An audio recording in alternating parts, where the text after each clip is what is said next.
ഈ കഴിഞ്ഞ കുറേ ദിവസങ്ങളായി നടക്കുന്ന സംഭവങ്ങൾ, ഒന്നിനു പുറകെ ഒന്നായി നടക്കുന്ന ഈ സംഭവങ്ങൾ എല്ലാവരെയും ഉത്കണ്ഠയിലാഴ്ത്തിയിരിക്കുന്നു, നമ്മളെ അടക്കം.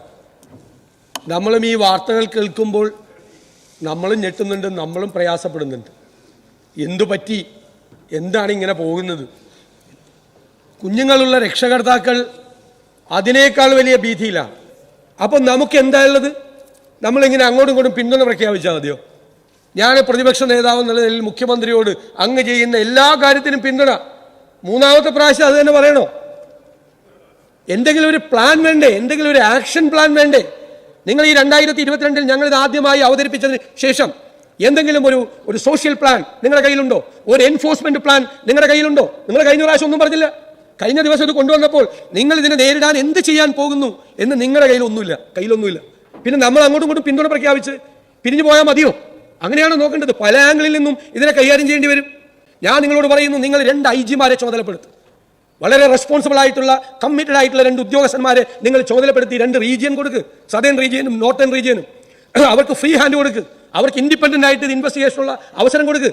എന്നിട്ട് പിടിക്കുന്ന ഒരു 25 കേസ് നിങ്ങൾ പിടിക്കുന്നുണ്ടല്ലോ, പിടിച്ചാൽ അത് എവിടെ നിന്നാണ് വരുന്നത്? ആരാണ് ആ നെറ്റ്വർക്കിലുള്ളത്? ഈ കണ്ണി ഏതാണ്? കണക്ഷൻ ഉണ്ടല്ലോ. ഏറ്റവും കൂടുതൽ ഇത് എവിടെ നിന്ന് വരുന്നു, എവിടെ നിന്ന് കേരളത്തിലേക്ക് ഇത്രയും വലിയ ക്വാണ്ടിറ്റി വരുന്നു എന്ന് നിങ്ങൾ ഒരു 25 കേസിൽ പിടിച്ച് അവരെ അകത്താക്കിയാൽ, ഞാൻ പറയും സ്പിരിറ്റിൽ ഉണ്ടായതുപോലെ കേരളത്തിലേക്ക് ഇനി ഡ്രഗ്സ് അയക്കണ്ട എന്ന് ഈ ഡ്രഗ്സ് ലോബി, ഈ ലഹരി മരുന്ന് മാഫിയ തീരുമാനിക്കും. അങ്ങനെ ഒരു നടപടി നിങ്ങളുടെ ഭാഗത്തുനിന്ന് ഉണ്ടായില്ല. ഞങ്ങൾ സമ്മർദ്ദം ചെലുത്തണ്ടേ? ഗവൺമെന്റല്ലേ പ്രതിപക്ഷത്തിന് ചെയ്യാൻ പറ്റുമോ? ഇത് ഗവൺമെന്റിലെ ചെയ്യാൻ പറ്റുള്ളൂ. അതുകൊണ്ടാണ് ശ്രീ രമേശ് ചെന്നിത്തല അങ്ങയുടെ നേരെ ചൂണ്ടുവിരൽ ഉയർത്തിയത്. നമുക്ക് എവിടെയാണ് ഡിമാൻഡ് ഉള്ളത്? ആ ഡിമാൻഡ് ഉള്ള സ്ഥലത്ത് 10 മിനിറ്റോ 15 മിനിറ്റോ കൊണ്ട് ഈ മെറ്റീരിയൽ എത്തിച്ചേരുന്ന തരത്തിലുള്ള വിതരണ സംവിധാനമാണ് നമ്മുടെ സംസ്ഥാനത്തുള്ളത്. നമുക്കതിനെ നേരിടണ്ടേ? നമ്മൾ അവിടെ പോയി മൈക്ക് വെച്ച് സെമിനാർ നടത്തിയാൽ മാത്രം മതിയോ? ഉപദേശം കൊടുത്താൽ മാത്രം മതിയോ? ഞാൻ വീണ്ടും ആവശ്യപ്പെടുന്നു, ഏറ്റവും ശക്തമായ സംവിധാനങ്ങൾ ഉപയോഗിച്ചുകൊണ്ട് ഇത് കേരളത്തിന്റെ പ്രയോറിറ്റിയാണ് എന്ന് മനസ്സിലാക്കിക്കൊണ്ട് നമ്മൾ ഇതിനെ നേരിട്ടേ മതിയാവും. 1.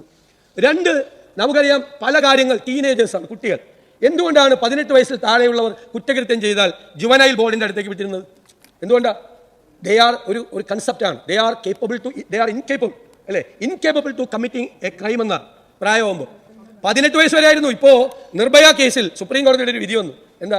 16 വയസ്സ് മുതൽ 18 വയസ്സ് വരെയുള്ള കൂടി കുറ്റകൃത്യം ചെയ്യുമ്പോൾ മുതിർന്നവർ കുറ്റകൃത്യം ചെയ്യുന്നത് പോലെ തന്നെ കണക്കാക്കി മുതിർന്നവർക്ക് കൊടുക്കുന്ന ശിക്ഷ കൊടുക്കണം എന്ന് പറഞ്ഞു. നമുക്കറിയാം ഈ ഏജ് ഗ്രൂപ്പാണ്. ഈ ഏജ് ഗ്രൂപ്പിൽ അവരെ സ്വാധീനിക്കുന്നത് എന്ത്? നമ്മൾ അറിയണ്ടേ? നമ്മുടെ വിദ്യാഭ്യാസ സമ്പ്രദായം എന്ന് പറയുന്നത് കുട്ടികളിൽ ഉണ്ടാകുന്ന ചലനങ്ങൾ കൂടി നമ്മൾ നിരീക്ഷിക്കണ്ടേ? അത് സ്കൂളുകളിൽ മാത്രമാണ്. കോളേജുകളിലില്ലേ? കോളേജുകളിൽ, ക്യാമ്പസുകളിൽ വിദ്യാർത്ഥി രാഷ്ട്രീയം ഇല്ലാതായി പോയതുകൊണ്ടാണോ? വിദ്യാർത്ഥി രാഷ്ട്രീയം നന്നായി നിൽക്കുന്ന സ്ഥലത്ത് ഉണ്ടല്ലോ ഈ റാഗിങ് നടക്കുന്നുണ്ടല്ലോ, ഈ ഡ്രഗ്സ് നടക്കുന്നുണ്ടല്ലോ. ഇപ്പൊ ഈ പറഞ്ഞ കോട്ടയത്തെ കേസ് എന്താ? കോട്ടയത്തെ കേസ് നേതാക്കന്മാർക്ക് ഡ്രഗ്സ് അടിക്കാൻ വേണ്ടി കാശ് കൊടുക്കാത്തതുകൊണ്ടാണ്. കോമ്പസ് കൊണ്ട് കുത്തിക്കീറിയിട്ട് MLA ഇവിടെ ഇരിക്കുന്നു, ഫെവിക്കോൾ ഒട്ടിച്ചത്. കോമ്പസ് കൊണ്ട് ശരീരം കുത്തിക്കീറിയിട്ട് ഡ്രഗ്സ് കഴിക്കാൻ പൈസ കൊടുക്കാത്തതുകൊണ്ടാണ്. ഇപ്പൊ ഈ താമരശ്ശേരിയിലുണ്ടായ സംഭവം, അവർ പരീക്ഷ എഴുതുകയാണ്. അവർ ഇൻസ്റ്റഗ്രാം ഗ്രൂപ്പിൽ പരസ്പരം പങ്കുവെച്ചതുപോലെ, നിങ്ങൾ പേടിക്കൊന്നും വേണ്ട, ആ ഇൻസ്റ്റഗ്രാം ഗ്രൂപ്പിൽ അവർ പങ്കുവെച്ച ചർച്ച പോലീസ് പുറത്തുവിട്ടപ്പോൾ ഷോക്കിംഗ് ആണ്. നീ പേടിക്കൊന്നും വേണ്ട, SLC പരീക്ഷ ചെയ്തുകൊണ്ട് ഒന്നും ഒരു പ്രശ്നം ഉണ്ടാവില്ല, നമുക്ക് പരീക്ഷ എഴുതാൻ പറ്റും. പിന്നെ നമ്മൾ ചെറുപ്പമായതുകൊണ്ട് ഈ കൂട്ടമായി ആക്രമിച്ച ഒരു കുഴപ്പമുണ്ടാവില്ല, അപ്പോൾ ഒരു കുഴപ്പമുണ്ടാവില്ല, ഒരു പ്രശ്നം ഉണ്ടാവില്ല എന്ന് പറയാണ്. ഞാൻ ചോദിക്കട്ടെ, സിദ്ധാർത്ഥന്റെ ആ മരണത്തിന് കാരണമായ ആളുകൾ റീഇൻസ്റ്റേറ്റ് ചെയ്തു, അവർ പരീക്ഷ എഴുതി സന്തോഷമായിട്ട് നടക്കുക. കാണില്ല ആളുകൾ. കേരളം മുഴുവൻ നടുങ്ങിപ്പോയ ഒരു സംഭവത്തിലെ കുറ്റവാളികളായ കുട്ടികൾ കുറച്ചു ദിവസമൊക്കെ പ്രശ്നത്തിലായി, പിന്നെ അവർ റീഇൻസ്റ്റേറ്റ് ചെയ്തു, അവർ വീണ്ടും പോയി പരീക്ഷ എഴുതുകയാണ്. താമരശ്ശേരിയിലെ കുട്ടികളും പരീക്ഷ എഴുതുകയാണ്. ഞാൻ ഇവിടെ മെസ്സേജ്. നിങ്ങളെന്തിനാ അസ്വസ്ഥരാണ്? ഞാനല്ലേ പറയണത്. മെസ്സേജാണ് നിങ്ങൾ കൊടുക്കുന്നത്. അത് വേണമെങ്കിൽ നമുക്ക് വേണമെങ്കിൽ തർക്കിക്കുക, എല്ലാ കാര്യങ്ങളും ഇങ്ങോട്ടുകൂടി തർക്കിക്കുക. മെസ്സേജാണ്. ഞാൻ SFI എന്നൊന്നും പറഞ്ഞില്ല, എന്നെ കൊണ്ട് എന്തിനാ പറയിപ്പിക്കണം? ഞാൻ അതൊന്നും അല്ലല്ലോ പറഞ്ഞത്. ഞാൻ പറഞ്ഞത് മെസ്സേജാണ്. ഗവൺമെന്റ്, ഇൻസ്റ്റിറ്റ്യൂഷൻസ്, അതോറിറ്റീസ് ഒരു കുറ്റകൃത്യം, നാടിനെ നടുക്കിയ ഒരു കുറ്റകൃത്യം നടത്തിയവർക്ക് എന്ത് സംഭവിച്ചു? കുട്ടികൾ നോക്കില്ലല്ലോ. അപ്പോൾ നോക്കുമ്പോൾ പത്രത്തിലും മറ്റേലും വാർത്തയുണ്ട്, അവർ പരീക്ഷ എഴുതി, അവർ കൂളായിട്ട് കിടക്കുന്നു. അപ്പോൾ ഇവർ പറഞ്ഞു, നമ്മൾ കൂട്ടം ചേർന്ന് ഒരുത്തരെ കൊന്നാലും നമുക്ക് കുഴപ്പമില്ല, നമുക്ക് പരീക്ഷ എഴുതാം, SLC പരീക്ഷ അവർ എഴുതുകയല്ലേ. ബാക്കിയുള്ള കുട്ടികൾക്ക് കൊടുക്കുന്ന മെസ്സേജ് എന്താ? ഇതൊന്നും അത്ര വലിയ കാര്യമല്ല, ഇതൊന്നും അത്ര വലിയ സംഭവമല്ല എന്നുള്ള മെസ്സേജാണ് കൊടുക്കുന്നത്. സാർ, അതിൻ്റെ അപകടം കൂടി നമ്മൾ മനസ്സിലാക്കണം. ഇത് ക്രൈം, പുതിയ തരത്തിലുള്ള ക്രൈമാണ്. ഞാൻ കഴിഞ്ഞ ദിവസം പറഞ്ഞു, വയലൻസ് കൂടി എന്ന് മാത്രമല്ല, നേച്ചർ ഓഫ് വയലൻസ് മാറി. പണ്ട് ചെയ്യുന്ന പോലെയല്ല, നേച്ചർ ഉണ്ടില്ലേ. ഈ ചെറുപ്പക്കാരൻ 5 പേരെ 23 വയസ്സുകാരൻ കൊന്ന ക്രൈമിൻ്റെ നേച്ചർ, ഇത് സംഭവിക്കുന്നതിന് മുമ്പാണ് ഞാൻ ഈ സഭയിൽ പറഞ്ഞത്, നേച്ചർ ഓഫ് വയലൻസ് ചേഞ്ച്, മാറി. എന്തും ചെയ്യാം, ആർക്കെതിരെ എന്തും ചെയ്യാം. നമുക്കിവിടെ ഞാൻ പറഞ്ഞു, നമുക്ക് പറയാൻ പറ്റാത്ത കാര്യങ്ങൾ, സഭയിൽ നിന്നോ അല്ലെങ്കിൽ ഒരു സുഹൃത്തിനോടോ പോലും പങ്കുവയ്ക്കാത്ത എത്രയോ കാര്യങ്ങൾ ഇതിൻ്റെ പുറത്തിൽ നടക്കുന്നു. എന്താണ് സംഭവിക്കുന്നത്? സ്കൂളുകളിൽ എന്താണ് സംഭവിക്കുന്നത്?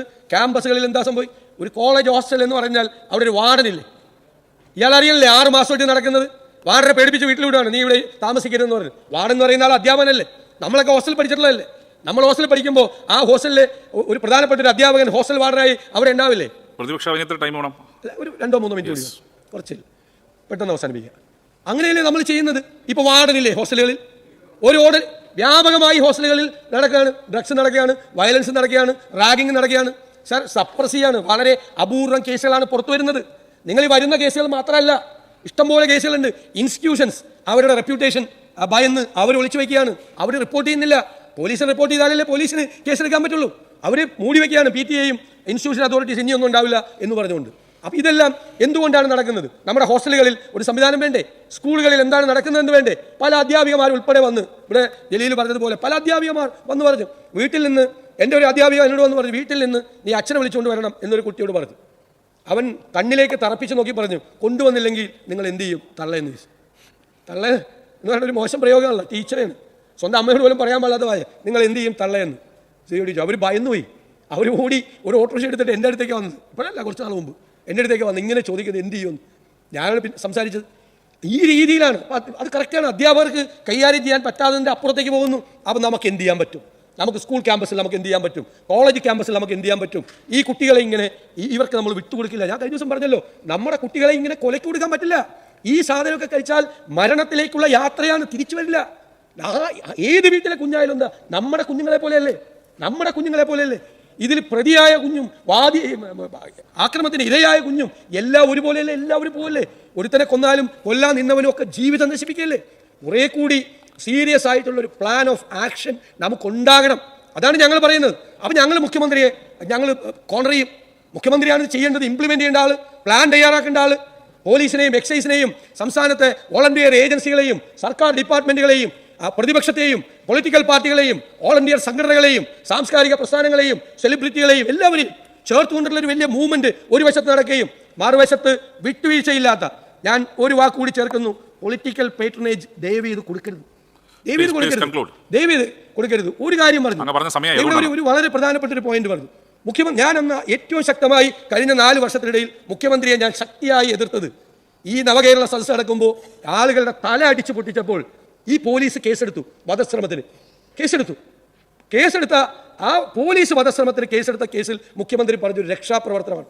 കേരളത്തിൻ്റെ മുഖ്യമന്ത്രി കസേരയിൽ ഇരുന്നു കൊണ്ട് ഇതുപോലൊരു വധശ്രമത്തിന് കേസെടുത്ത കുറ്റവാളികൾ നടത്തിയത് രക്ഷാപ്രവർത്തനമാണ് എന്ന് അങ്ങ് പറയുമ്പോൾ പോകുന്ന മെസ്സേജ് എന്താ?